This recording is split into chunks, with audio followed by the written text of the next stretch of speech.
मज़मून physics class 9 बाब 8 सबक 3 तवानाई जी मसावात लहण डेरिवेशन ऑफ एनर्जी।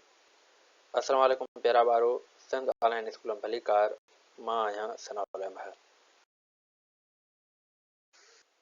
हिन वीडियो में जेको असां अॼु टॉपिक कवर कंदासीं वो आहे तवानाई जी मसावात लहण यानी डेरिवेशन ऑफ एनर्जी। प्यारा बारो जीअं त तव्हांखे ख़बर आहे त असीं जेको आहे त इन खां पहिरें वारे लेक्चर में एनर्जी जे बारे में असां डिस्कस कईसीं ऐं एनर्जीअ जा असां कुझु बेसिक यूज़ भी पढ़िया हुआसीं। उन खां बाद में असां एनर्जीअ जा ॿ टाइप्स भी जेको आहे त डिस्कस कया हुआसीं जेके असांजे सिलेबस सां तालुक़ु रखंदा। हिकु हुयो काइनेटिक एनर्जी ऐं ॿियो हुयो असां वटि वरी पोटेंशियल एनर्जी। ठीकु आहे।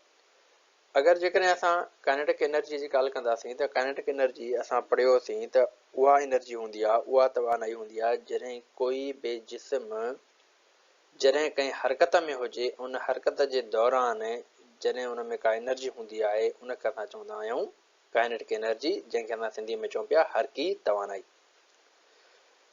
सो अहिड़े नमूने सां जेके बि शयूं असांजूं हलनि थियूं उन्हनि सभिनी में जेको आहे त काइनेटिक एनर्जी आहे। पोइ असांजो दरिया जेकॾहिं वहे थो, दरिया जो जेको फ्लो आहे पाणीअ जो, उहा बि असांजी काइनेटिक एनर्जी आहे। जेकॾहिं बरसाति जा कतरा हेठि किरनि था उन्हनि जे किरण वक़्तु जेका एनर्जी आहे उहा बि काइनेटिक एनर्जी आहे। एरोप्लेन्स हलनि था, जेको आहे पखी जेको आहे उॾरनि था, ट्रेन हले थी, काई बि गाॾी हले थी, इंसान पाण ख़ुदि जेको आहे त जॾहिं मूव करे थो, इन्हनि सभिनी जे अंदरि जेका आहे उहा काइनेटिक एनर्जी आहे जॾहिं हू मोशन करनि था। ठीकु आहे।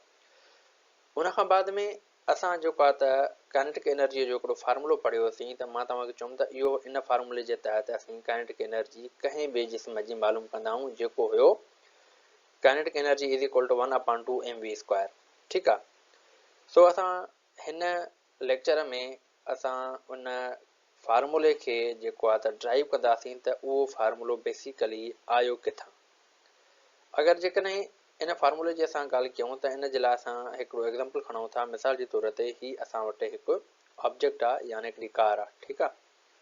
हाणे हीअ जेका कार आहे इन कार जो कुझु न कुझु मास बि हूंदो जंहिंखे मां एम सां शो कयो आहे। उन खां पोइ हीअ कार जेका आहे हिन वक़्तु जेका आहे उहा रेस्ट वारी हालत में आहे यानी हिन जी हिते इनिशियल वेलासिटी आहे। ठीकु आहे। उन खां पोइ हाणे छा कंदासीं, असां हिन कार खे जेको आहे त फोर्स ॾियूं था। जॾहिं फोर्स ॾींदासीं त इहा कार मूव थी वेंदी। ठीकु आहे। हाणे मूव थियण खां बाद में हिन छा कयो, हिन पॉइंट खां वठी हिन पॉइंट ताईं डिस्टेंस जेको आहे त कवर कयो जंहिंखे मां एस सां शो कयो आहे। ठीकु आहे। उन खां बाद में जॾहिं हिन तरफ़ इहो डिस्टेंस मूव कयो त असां उनखे चवंदासीं डिस्प्लेसमेंट। ठीकु आहे। छो त हिन जी काई न काई डायरेक्शन आहे। जॾहिं कोई बि डिस्टेंस कंहिं डायरेक्शन में कवर थींदो आहे त असां उनखे चवंदा आहियूं डिस्प्लेसमेंट। ठीकु आहे। ऐं हिते मां उनखे एस सां शो कयो आहे। उन खां बाद में जॾहिं हीअ कार जेका आहे उहा अॻिते हली यानी हितां रेस्ट मां जॾहिं अॻिते मूव थी ऐं हिन कुझु डिस्प्लेसमेंट कवर कयो त लाज़मी हिन में उहा जेका वेलासिटी आई उहा आई वरी फाइनल वेलासिटी। ठीकु आहे। पोइ हुन में केतिरी बि बीठी असां फ़िलहालु उनजी जेको आहे त अमाउंट खे डिस्कस नथा कयूं। ठीकु आहे। असां हिते जस्ट असां टर्म डिस्कस कया आहिनि त हिनखे मास बि आहे, इनिशियल वेलासिटी बि अथसि, फोर्स बि आहे ऐं हिन डिस्प्लेसमेंट कवर कयो। डिस्प्लेसमेंट कवर करण जे दौरान हिन में छा आई, फाइनल वेलासिटी अची वई। ठीकु आहे। हाणे प्यारा ॿारो जीअं त असांखे ख़बर आहे त जॾहिं फोर्स लॻण सां डिस्प्लेसमेंट कवर थिए त असां उनखे चवंदा आहियूं वर्क। ठीकु आहे। ऐं हिते जेको असां ॾिठोसीं त उहो कार छा कयो, कार डिस्प्लेसमेंट कवर कयो। ठीकु आहे। त जॾहिं हिन डिस्प्लेसमेंट कवर कयो यानी हीअ मूव थी त उन मूवमेंट जे दौरान हिन में छा हुई, काइनेटिक एनर्जी हुई, जीअं त असां पोएं लेक्चर में डिस्कस करे आयासीं। त इन मां असांखे ख़बर पइजी वई त जेका काइनेटिक एनर्जी आहे उहा कंहिंजे बराबरि आहे, उहा बराबरि थींदी work done due to motion. यानी मोशन जे दौरान जेको कमु थिए थो उन जी बराबरि थींदी असांजी काइनेटिक एनर्जी। ठीकु आहे। त असां हिनखे हिन तरीक़े सां बि लिखी सघूं था त kinetic energy is equal to work यानी डब्ल्यू। ठीकु आहे। उन खां बाद में जीअं त असांखे ख़बर आहे त वर्क जो जेको फार्मूलो थींदो आहे उहो थींदो आहे फोर्स इंटू डिस्प्लेसमेंट। ठीकु आहे, त असां हिते लिखी सघूं था त kinetic energy is equal to force into displacement. ठीकु आहे, उन खां बाद में हाणे हिन खे असां नालो ॾिनोसीं इक्वेशन नंबर 1 जो। ठीकु आहे, उन खां पोइ हाणे हिते जॾहिं असां फोर्स जी ॻाल्हि कंदासीं त according to Newton second law त फोर्स जो जेको फार्मूलो आहे उहो बराबरि आहे F is equal to M A. ठीकु आहे, उन खां पोइ हिन फार्मूले खे वरी असां पुट कंदासीं हिन इक्वेशन नंबर 1 में। ठीकु आहे, त इक्वेशन नंबर 1 में जॾहिं पुट कंदासीं त असां वटि हिन तरीक़े सां हीअ इक्वेशन ठही ईंदी, जंहिंखे असां इक्वेशन नंबर 2 जो नालो ॾींदासीं ऐं उहा थी वेंदी असां वटि के E is equal to M A. M A छाजे करे लिखियोसीं, हिन फोर्स जे करे। ठीकु आहे, जेको असां सेकंड न्यूटन जे सेकंड लॉ मां कयोसीं। ठीकु आहे, ऐं एस असांजी जेका आहे उहा साॻी रही। उन खां बाद में हाणे असां वरी हिते फाइंड कंदासीं त असांजो जेको डिस्प्लेसमेंट आहे, डिस्प्लेसमेंट जेको आहे कंहिंजे बराबरि थींदो।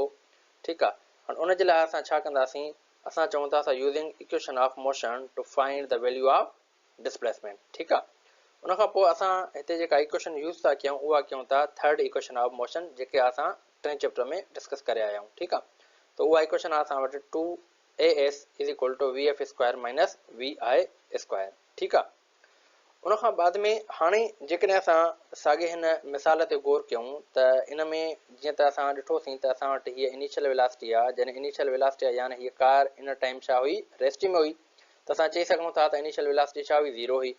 उन खां बाद में हाणे फाइनल वेलासिटी इन जी कुझु बि हुई। ठीकु आहे, असांखे इहा न ख़बर आहे त फाइनल वेलासिटी इन जी जेको आहे त केतिरी वञी करे बीठी, त असां हिन फाइनल वेलासिटी खे जस्ट वी जो था नालो ॾियूं। ठीकु आहे, उन खां बाद में असां हिते जेको आहे मालूम करणु चाहियूं था डिस्प्लेसमेंट। ठीकु आहे, त हिते असां डिस्प्लेसमेंट मालूम कयूं था। त अहिड़े नमूने सां हीअ जेके असां 3 टर्म्स हिन मां जेका त आइडेंटिफाई कयासीं उहे असां हिन इक्वेशन में पुट कंदासीं। ठीकु आहे, हाणे जॾहिं हिन इक्वेशन में असां हिते पुट था कयूं त असां वटि 2as साॻी रही ऐं vf स्क्वायर जी जॻह ते, यानी हिते असां जेका vf आहे उहा कंहिंजे बराबरि कईसीं, v जे बराबरि कईसीं। ठीकु आहे, त हिते असां vf जी जॻह ते छा लिखंदासीं, सिर्फ़ु v ऐं स्क्वायर असांजो फार्मूले जो रहियो। ठीकु आहे, उन खां पोइ जेका इनिशियल वेलासिटी आहे उहा असांजी छा आहे, 0 आहे। ठीकु आहे, उन खां बाद में हाणे 0 जे मथां स्क्वायर हुजे त मतिलबु असांजो टर्म सॼो 0 थी वेंदो आहे। हाणे असांखे मालूम छा आहे करिणो, मालूम करिणो आहे असांखे डिस्प्लेसमेंट। ठीकु आहे, यानी एस। हाणे जॾहिं एस असां मालूम कंदासीं त छा थींदो, 2a जेका आहे उहा डिवाइड में हली वेंदी। ठीकु आहे, त अहिड़े नमूने सां असांजो हीउ टर्म ठही वेंदो, यानी S is equal to v square upon 2a। ठीकु आहे, त अहिड़े नमूने सां हाणे असांखे छा थियो, हिते एस जो वैल्यू असांखे मिली वियो, त एस बराबरि थी वई असांजी वी स्क्वायर अपॉन 2a जी। हाणे हिन इक्वेशन नंबर 2 में ही जेको वैल्यू आहे एस जो इहो पुट कंदासीं। सो हिते असां चयोसीं त पुट इन इक्वेशन नंबर 2 कहिड़ो वैल्यू, ओ एस वारो वैल्यू। ठीकु आहे, हाणे हिते असां वटि kinetic energy is equal to M A साॻियो रहियो। हाणे हिन एस जी जॻह ते छा कयोसीं, असां उहे वैल्यू पुट कयोसीं। ठीकु आहे, जेको असां हाणे हींअर डिफाइन करे आयासीं, त हीअ थी वियो असांजो वी स्क्वायर अपॉन 2a।